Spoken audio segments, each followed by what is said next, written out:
પાટણના હારીજ નજીક ચાલતી કારમાં ભીષણ આગ, સદનસીબે જાનહાનિ ટળી. પાટણ જિલ્લાના હારીજ સમી હાઇવે પર એક ચાલતી કારમાં અચાનક આગ ફાટી નીકળતા અફરાતફરીનો માહોલ સર્જાયો હતો.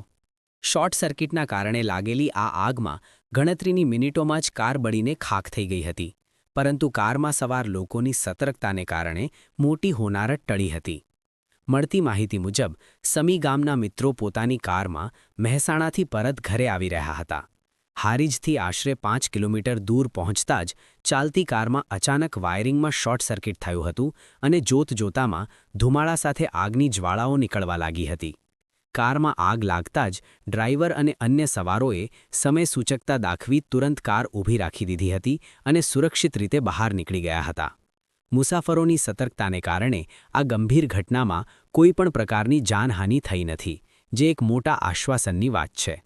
આગ લાગ્યા બાદ તુરંત સ્થાનિક ફાયર વિભાગને જાણ કરવામાં આવી હતી. જો કે સ્થાનિકોના જણાવ્યા અનુસાર ફાયર ફાઇટર ઘટના સ્થળે સમયસર પહોંચી શક્યું ન હતું. આ દરમિયાન આગે વિકરાળ સ્વરૂપ ધારણ કરી લેતા સમગ્ર કાર બળીને રાખ થઈ ગઈ હતી.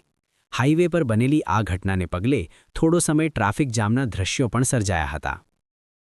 ચાણસમાં સાઈડ થી રનિંગ ગાડીની અંદર લાઇટ બંધ થઈ ગઈ અને હોર્ન ચાલુ થઈ ગયો. અમે સાઈડમાં ગાડી કરી, મેં કીધું જોઈએ શું થયું. તો ડાયરેક્ટ છે ને ધુમાડા નીકળ્યા. હા, અમને સાઈડમાં કરી દૂર આવી ગયો. અચાનકથી જ આગ લાગી ગઈ. અમે ફાયર બ્રિગેડને બહુ ફોન કર્યા, પોલીસને ફોન 112 પર પહેલા ફોન નતો લાગતો. તમે પહેલા નીકળી ગયા? અમે પહેલા નીકળી ગયા. બધા ભાઈબંધ હતા, એમને કીધું તમે નીકળી જાઓ. તમારા પહેલા નીકળ્યા એમ અચાનકથી કઈ જગ્યાએ ફાયરને તમે જાણ કરી? ફાયર તો એ કે અમે ક્યાંથી નજદીક પડે એમ. ના ફાયર પહેલા ફાયરને બી કર્યો, 112 પર કર્યો. 112 પર 2-3 વખત ટ્રાય કરી, પણ 112 પર ના લાગ્યો ફોન.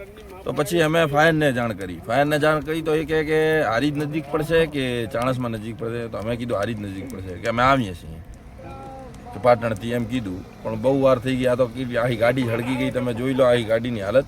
હજી સુધી ફાયર આવ્યું નથી. ફાયર બ્રિગેડ હજી નથી. શું નામ છે ને ક્યાંના તમે? મારું નામ સાલિમ રજાકભાઈ સૈયદ. ક્યાંના છો? સમી.